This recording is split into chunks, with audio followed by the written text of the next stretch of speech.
And breaking news just coming in. Iranian media reacted to U.S. strikes on Iranian nuclear facilities. It has said that it says part of Fordow nuclear site attacked by enemy strikes. Iranian media also admits that Esfahan and Natanz nuclear sites have been attacked. However, Iranian media claims that the three nuclear facilities in Natanz, Fordow, and Esfahan had been evacuated. Now, as of now, the Iranian media has not named the U.S. for these attacks on the nuclear facilities. Well, news just coming in, Iranian media has reacted to the U.S. strikes on Iranian nuclear facilities. Iranian media has admitted that Esfahan and Natanz nuclear sites have been attacked. Iranian media claims that the three nuclear facilities in Natanz, Fordow, and Esfahan had been evacuated. This is the latest that we are getting in, and this comes right after U.S. President Donald Trump had said that the United States has completed successful attack on the three nuclear sites in Iran, including Fordow, Natanz, and Esfahan, which is now has been cleared by the Iranian media. In a post on Truth Social, the U.S. president said all planes are now outside of Iranian airspace. He had said a full payload of bombs was dropped on the primary site, Fordow. And breaking news just coming in, the Iranian media has now reacted to these strikes, saying that these nuclear sites have been attacked and Natanz, Fordow, and Esfahan had been evacuated. For more, we have our correspondent, Susan Berani, joining us live right now. We were just talking about, Susan, how these attacks were carried by U.S. and is, of course, another escalation in this Israel-Iran war, with Trump saying now is a time for peace. What is the latest that you have been picking in so far?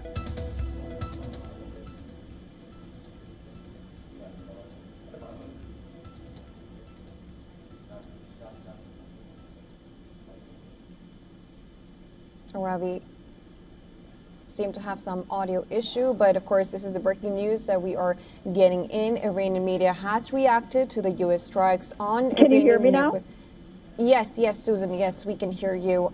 Susan, of course, what is the reactions that you have been picking up? We know that U.S. is now directly involved in this Israel-Iran war. What is the latest that you can bring in?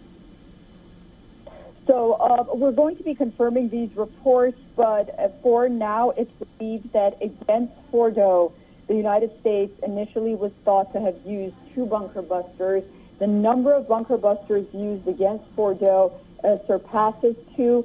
It might be almost 6 bunker busters that were used to take out Fordow. Perhaps that's why President Trump posted on social media, Fordow is gone, because he was so confident about that. We're going to hear from President Trump in about an hour's time from now, and he's going to be speaking to the nation from the White House. But reactions we have been hearing from Thomas Massie, who's a Republican on Capitol Hill. He says that President Trump's attacks are unconstitutional. But on the other hand, we hear House Speaker Mike Johnson posting that the military operations in Iran should serve as a clear reminder to our adversaries and allies that President Trump means what he says. And he says that President Trump gave Iranian leaders every opportunity to make a deal, but Iran refused to commit to a nuclear disarmament agreement, saying that President Trump has been consistent, he's been decisive, and that Iran is the largest state sponsor of terrorism, which chants death to America on the one hand, and obtaining the most lethal weapons on the other. So this is, once we hear House Speaker Mike Johnson put out a statement like this, to get a better understanding that the majority of Republicans are probably going to be behind Donald Trump. There are going to be those that are very isolationist. They didn't want U.S. involvement whatsoever in this war. But then you have those that also really thought that some kind of negotiated settlement and diplomacy would ultimately bring Iran to the table, again, without U.S. troops being involved. But nonetheless, as you mentioned, now all eyes are on Iran.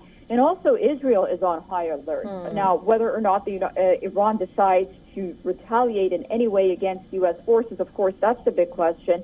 But Iran is, at this point, despite being very depleted, it's still capable. It has missiles, from what we know, in its arsenal, quite a number of them, to reach Israel still. Now, whether or not they'll be able to launch these missiles from an airspace that's in control of Israel, that's anyone's guess. But nonetheless, we now have confirmation, I'm sorry, I'm just getting this, that the U.S. dropped 6 bunker buster bombs on Fordow alone. All right. Okay, of course. Now, this, of course, comes after U.S. President Donald Trump said the U.S. has completed successful attack on the 3 nuclear sites in Iran, including Fordow, Natanz, and Esfahan.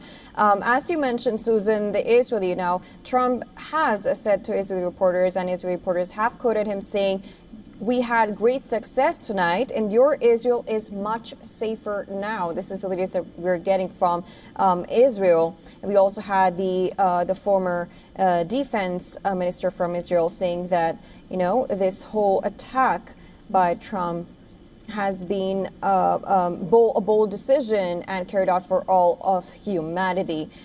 Again, can Israel, of course, we're yet to see how Iran reacts to this whole thing, but of course we have to see how Israel is going to be able to defend itself after all, you know, this escalation. Yes, that's a valid point, but we have to really realistically also gauge how much Iran is capable of retaliating and defending itself. With its airspace in Israeli control and with its proxies depleted significantly, notably after that October 7th attack by Hamas and the retaliation from Israel to Iran's proxies, Hezbollah, Hamas, and to a certain extent the Houthis. They are the ones that we hear most that may be able to carry out some kind of retaliatory strike. But also you have Jaish al-Islam, they're a group in Iraq, but nonetheless their capabilities right now are very limited. They could carry out these attacks with their proxies maybe to a certain extent, but the reality on the ground right now is that Israel has the upper hand. Now, that's not to say that they cannot create any damage, and it's not to say that they still, as I mentioned, they have the missiles to target Israel. About 1,000 missiles, to the best of my knowledge, Iran had in its possession that would reach Israel. About 450 of them to 500 of them have already been fired. So, you know, they do have those.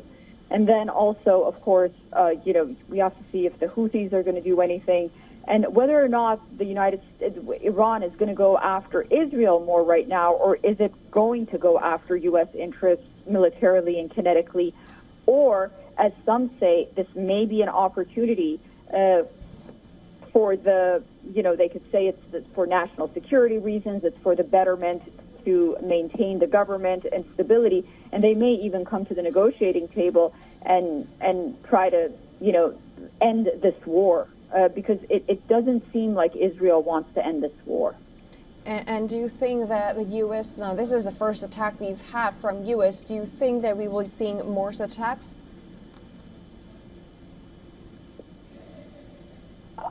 It's hard to tell, considering the fact that, you know, while President Trump has been very consistent about taking out Iran's nuclear facilities and saying Iran can't have a nuclear weapon, he understands that, first of all, public opinion has no appetite for the United States to get involved in any kind of prolonged war or have some kind of boots on the ground, so to say. That being said, you know, when you look at events like this unfolding and you look back at history, even contemporary history, it's very rare that operations like these are just one and done. And I think the fear right now, as you say, and it's very justified, is whether or not, for one reason or the other, Americans have to go back into Iran for something. And then once that happens, then it's, you know, it's hard to imagine where you go from there. But it's also hard to imagine that the United States and the White House hasn't anticipated something like this. Well, like I said, there was major support, even among the American public, that Iran cannot have a nuclear weapon. Almost 80% of Americans say that, which you can't get Americans to agree on anything, really, 80% of them. But how to dissuade Iran from having a nuclear weapon was the major question. And again, the most unpopular among the American public was for America to get involved in this war, notably in a prolonged manner. All right. Of course, as you said, we also are getting some news. U.S. had dropped 6 bunker buster bombs that were used in strikes in Fordow. And then, of course, we have also more information saying the U.S. used 30 Tomahawk missiles on other Iranian nuclear sites. Now, of course, this is the latest that we're getting in. This comes after U.S. President Donald Trump said that U.S. has completed a successful attack on 3 nuclear sites in Iran, including Fordow, Natanz, and Esfahan. We just got some reactions from Iranian media that say, and has also admitted that Esfahan and Natanz nuclear sites have been attacked. Now, Iranian media did claim also that the 3 nuclear facilities in Natanz, Fordow, and Esfahan had been evacuated. Well, as of now, the Iranian media has not named the U.S. for the attacks on the nuclear facilities so far, but they have admitted that these sites, that Esfahan and Natanz nuclear sites, have been attacked and some of them have been evacuated. These are the reactions we're getting in from the Congress. Some saying it was unconstitutional. Mike Johnson, we have Speaker Mike Johnson supporting and saying that, this is what Trump does. He does what he says. These are the reactions we're picking up so fast. Now, we also know that Netanyahu had spoken to Trump right after these strikes were conducted on Iran.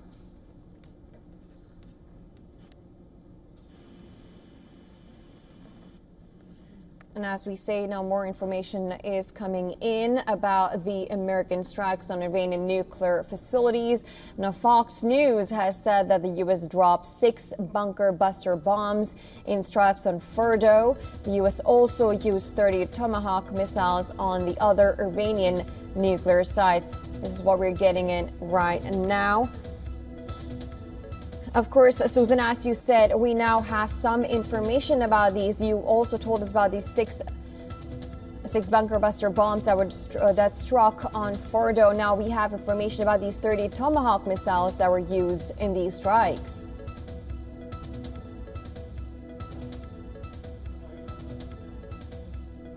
Nuclear sites were used, and President Trump, in a brief phone interview to Reuters, said that, quote unquote, this was an amazing success tonight.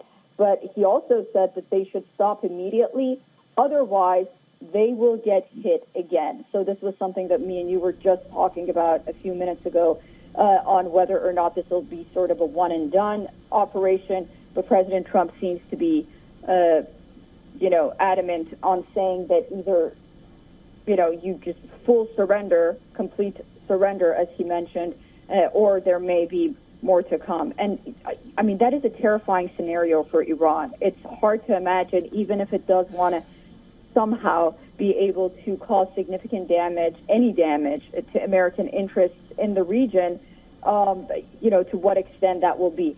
But it's always important to note, and we've been saying this from the very beginning, we've been getting this breaking news, we have to see how much damage has been done. And that damage assessment by Iran, and even the way it says it publicly, is going to determine how it wants to respond.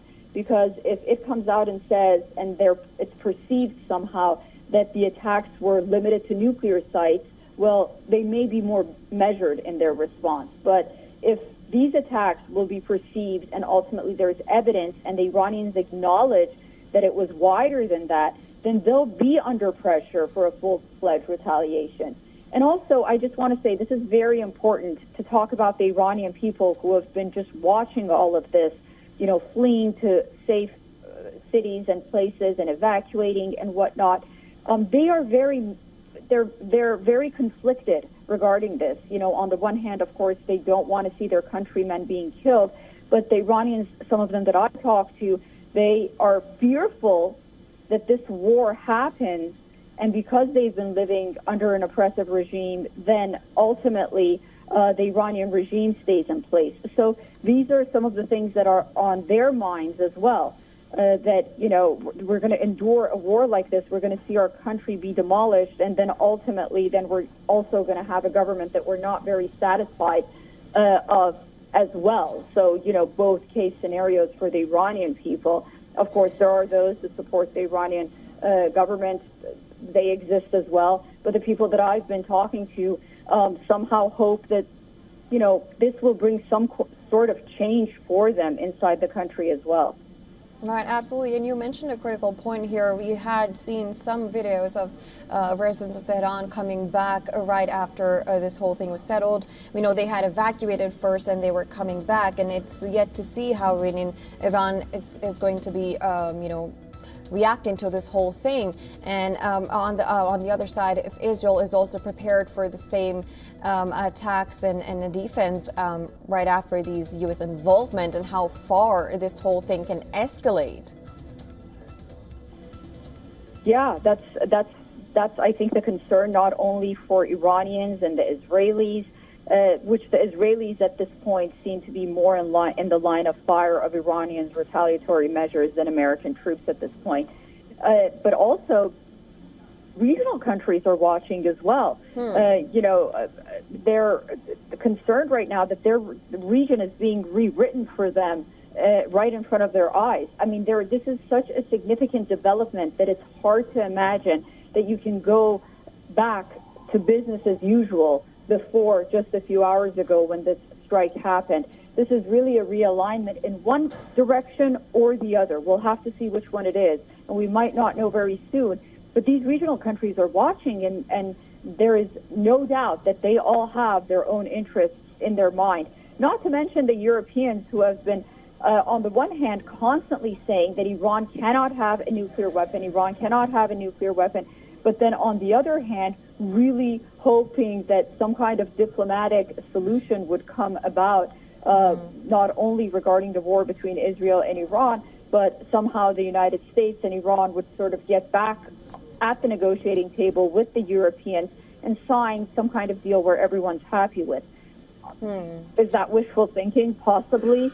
But nonetheless, the hopes for diplomacy, I think, were a lot stronger a few hours ago than they are now. But then again, it's up to the Iranians. They have to sit and come to terms with what just happened and whether or not it's worth it for them to sit at the negotiating table. It just reminds me of the Iran-Iraq war. And back then, the supreme leader was Ayatollah Khomeini. And ultimately, because Iran was really getting so heavily bombarded by the Iraqis, and back then the whole world was behind Iraq. Right. Ultimately, he came to the Iranian nation and he came to the international community and he said that I have to drink this poison and declare a ceasefire so this war is ultimately over. Now, are the Iranians are they going to drink the poison again, or are they going to continue fighting? So that, I think, is the big question tonight. Absolutely. And just regarding that, Israel Army has raised country's alert level after these U.S. strikes in Iran, which is, of course, a measure that any country would take. But I'll come back to you, Susan. We have some breaking news just coming in. We'll go to that first.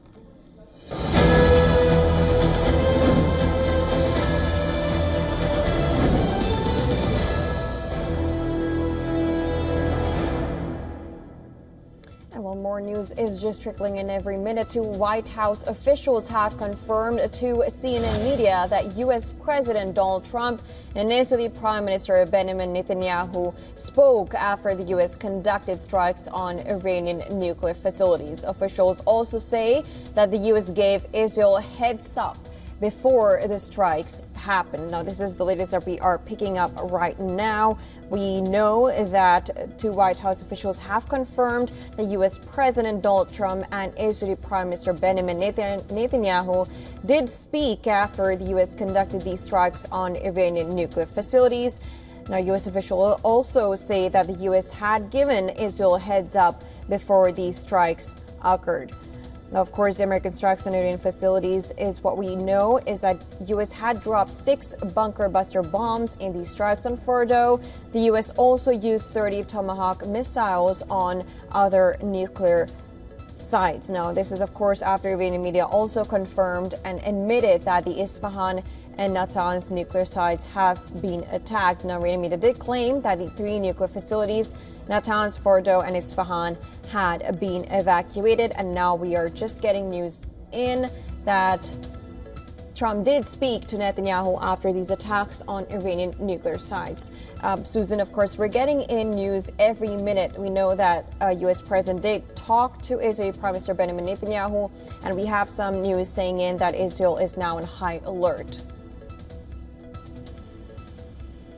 Yeah, I have no doubt that Israel is definitely on high alert tonight, although it's important to note that they were in direct contact with the White House all throughout of this. And as you just broke that news, that Benjamin Netanyahu talked to Donald Trump, which the sense that we've been getting, although they haven't been very forthcoming about it, they've been in direct contact since this war began 9 days ago. Israel's N12 channel reported just a few minutes ago that there was these reports in the media going around that there was sort of this disconnect between President Trump and the Israelis on Thursday night when President Trump came out and said that I'm going to give them 2 weeks, the Iranians, and hopefully negotiations will happen. And then we saw some reports coming out that the Israelis and Benjamin Netanyahu in particular had a very hard conversation with the White House saying, how could you do this? If you don't come and help us in Fordow, we're going to do it ourselves and we'll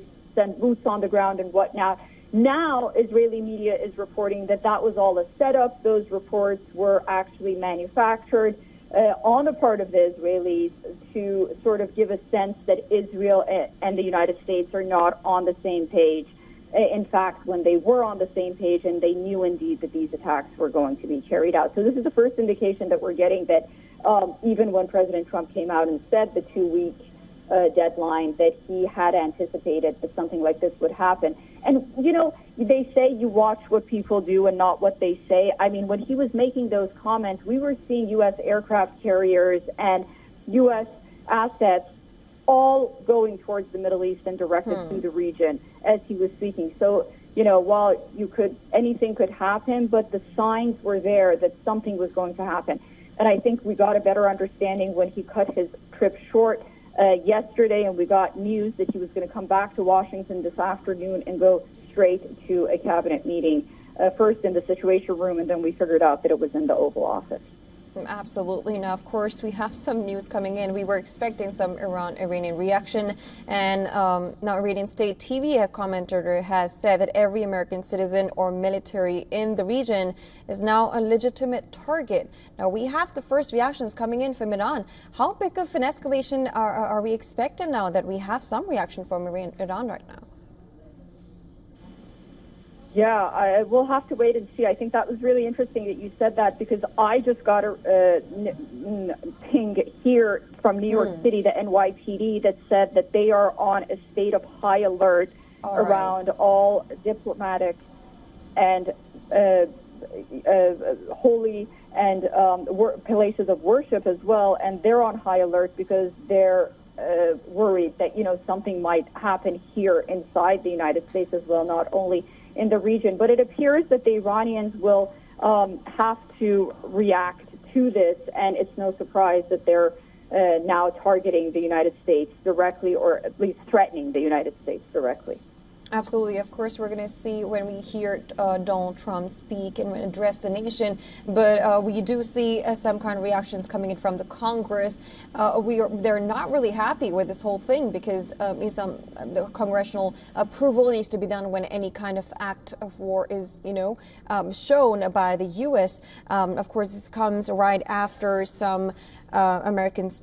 Fox News did confirm that U.S. has dropped 6 bunker buster bombs in the strikes on Fordow. U.S. also used 30 Tomahawk missiles on Iranian nuclear sites. And of course, now we know that 2 White House officials have confirmed to CNN media that U.S. President Donald Trump and Israeli Prime Minister Benjamin Netanyahu did speak after U.S. did conduct these strikes on Iranian nuclear facilities.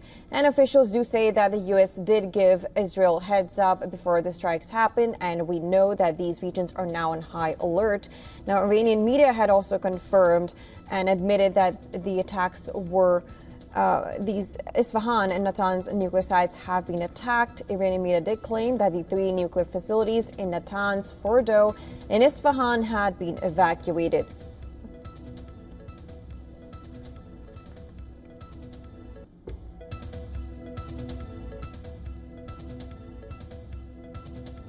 from the advisor to the Speaker of the Iranian Shura Council that Fordow did not suffer any irreversible damage as a result of the aggression, which is in direct contrast to what we heard President Trump say, at least, or he said on social media. We'll have to see what he says at 10 p.m.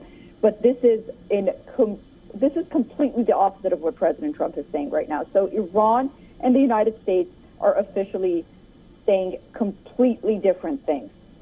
Absolutely. I'll just repeat what you just said. Of course, now we have advisor to the Speaker of the Iranian Shura Council saying Fordow did not suffer any irreversible damage as a result of the aggression. Now, this is the latest that we are picking in. Susan, thank you so much for bringing us the latest. And of course, we'll be tracking what happens after this whole escalation. Thank you so much, Susan, for joining us for now.